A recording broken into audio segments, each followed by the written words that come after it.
Hey Reflections Church, Pastor Taylor Robertson here. Just wanted to kind of fill you in, catch you up. I know a lot of you are kind of entered into this journey of the Gospel Project kind of as an individual on your own, on your personal time. And others of you maybe have entered into this journey with others, with a small group that meets throughout the week. Whatever your case may be, I want to just take a few minutes every so many days, and I want to just throw a video out there that may help you if you may be lost or confused or have questions about what we're talking about. I want to help you to the best of my ability, as well as our staff and our leadership. And so I want to look at session 2 just for a quick few moments, because we're talking about the Lord will provide. The Lord will provide, and it talked about the stalagmites that you see in caves, and you see the first part coming from the roof, then you see the other part coming from the bottom, and it goes on to talk about how that would not be possible without the top being the majority of the power.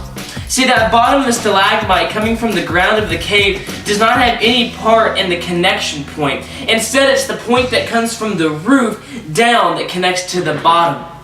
See, our relationship with Christ is the same.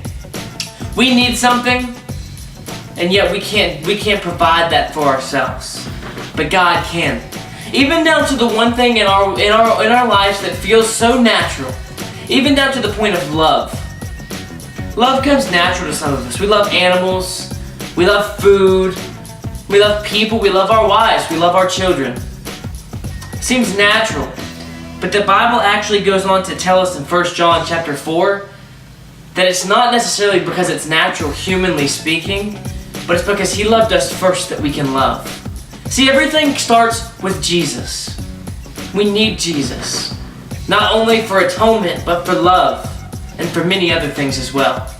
It all starts with Jesus, and I love as we dig through session 2, the principle number 1 was God requires a special sacrifice.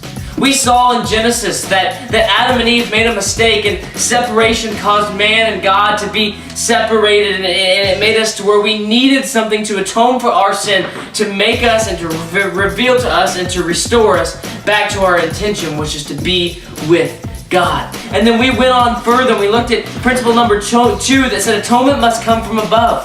In fact, we looked at the story of Abraham and Isaac. Many of you know the story, you've seen it, you've read it in the Gospel Project book. And see, God called Abraham to sacrifice his one son. Not only his one son, but also the one son that took him very, very, very, very long time to have. He prayed. He was steadfast in seeking God's desire for his life. And he wanted a son. God finally gave him that son. And then just shortly after giving him that son, He called Isaac to sacrifice, literally and physically sacrifice his son Isaac that he had prayed so hard for and loved so much. God called him to sacrifice him to the living God. And we saw that story. And it kind of led us to a point of desperation, saying, oh no, what's going to happen next? And then we got to principle number 3, where it says, faith is trusting in God's provision. We looked at Hebrews chapter 11, verse 17 through 19. We saw that nothing can be provided more effectively than being provided by God. See, so many times we're like Abraham and Isaac. We get to a point in life where we don't think God is going to come through. In fact, we get to the point where we're holding the dagger in our hand as Abraham was nailing that dagger into Isaac's chest. And just before that moment happens, we're like, I don't think God's going to provide. I don't think God's going to come through.